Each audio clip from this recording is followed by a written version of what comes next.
Umaabot na po ng 218.48 million ng halaga na naman ng shabu, Nelson, ang nakumpiska po dyan sa NAIA.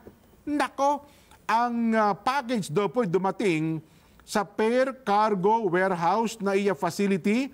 Ay, Kuya Yeye Manawis, ang ating kaibigan, Kuya Yeye, ang hepe ng Fair Cargo dyan sa NAIA.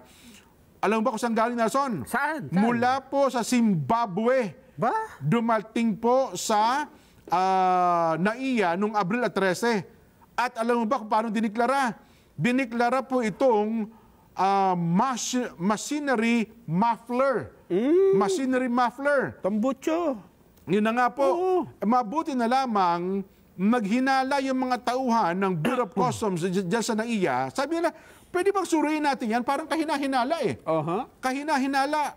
At doon po, nung i-check nila yung package, nako, lumantad na nga po at bumantad sa kanila. Ano? At sa pamamagitan din po ng mga tauhan ng K9, yung mapanuring pagsinghot ng mga aso, natuklasan, droga. Droga. Shabu po ang laman na nagkakahalaga nga po ng 218 million point 48. At ang pakete daw po, ipinadala daw po ang package ng isang Isaac Chikore. Isaac Chikore mula po sa Harare, Zimbabwe. At ang kanyang consignee sa Batangas, Nason, ay isa pong nagngangalang, hindi pala Batangas, sa Pilipinas, Christine Tigranes. Ang kanyang consignee, Christine Tigranes, na taga Balingasa, Queen, Manila. Nako, umaabot daw po ng 32.13 kilos ng shabu ang itinago po sa package. Ang nadiskubring shabu ay nagresulta po ng pagkaka-aresto kay Tignares. Ang problema, yung consignee niyang nahuli ngayon, kay Tignares, at naharap ngayon sa mabibigat na kaso.